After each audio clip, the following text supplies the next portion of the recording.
ഗാവനമാക്കി മാറ്റും. 110 ഏക്കറയിൽ ഒരു ഭാഗം പൂർണ്ണമായും വേസ്റ്റ് മാനേജ്മെന്റ് പദ്ധതികൾക്കാണ്. ആധുനികമായ വേസ്റ്റ് മാനേജ്മെന്റ് പ്ലാന്റുകൾ, വിൻഡ്രോ കമ്പോസ്റ്റ് ഉണ്ട്, RDF ഉണ്ട്, CND വേസ്റ്റ് ഉണ്ട്, ഇതിനെല്ലാമുള്ള പ്ലാന്റുകൾ ഒരു ഭാഗം. മറ്റൊരു ഭാഗം ഒരു ഗാർഡൻ ആയിരിക്കും. ആളുകൾക്ക് വ്യായാമം ചെയ്യാനും പ്രഭാത സവാരിക്കും എല്ലാമുള്ള സൗകര്യമുള്ള ഒന്നാക്കി.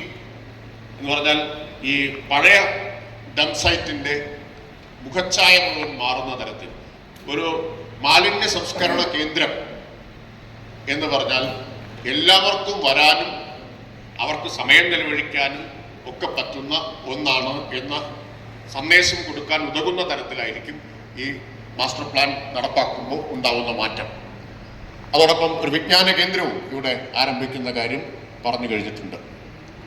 അത്ര സമഗ്രമായ ഒരു പദ്ധതിയാണ് ആവിഷ്കരിച്ചിട്ടുള്ളത്. ഈ പ്രവർത്തനങ്ങൾ ഇപ്പോൾ മാർച്ചോടുകൂടി അതിൻ്റെ അവസാന ഘട്ടത്തിലേക്ക് കടക്കുകയാണ്. പിന്നീട് അത് നിലനിർത്താൻ വേണ്ടിയിട്ടുള്ള പ്രവർത്തനം നമുക്ക് തുടരേണ്ടി വരും. പക്ഷെ ഇപ്പോഴും ഒരു പോരായ്മ അതുകൂടി പറയാൻ ആഗ്രഹിക്കുക. നമുക്ക് സിസ്റ്റം നന്നായിട്ട് ഡെവലപ്പ് ചെയ്തെടുക്കാൻ കഴിഞ്ഞു, പക്ഷേ ആളുകളുടെ മനോഭാവത്തിൽ അത്രത്തോളം മാറ്റം സൃഷ്ടിക്കാൻ കഴിഞ്ഞിട്ടില്ല.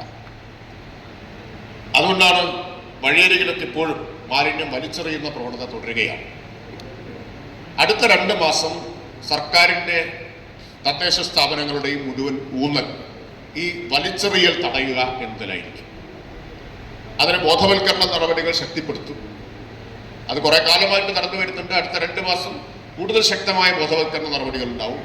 എന്നാൽ ബോധവൽക്കരണം കൊണ്ട് മാത്രം ബോധം വീഴും എന്ന വ്യാമോഹമൊന്നും സർക്കാരിനില്ല.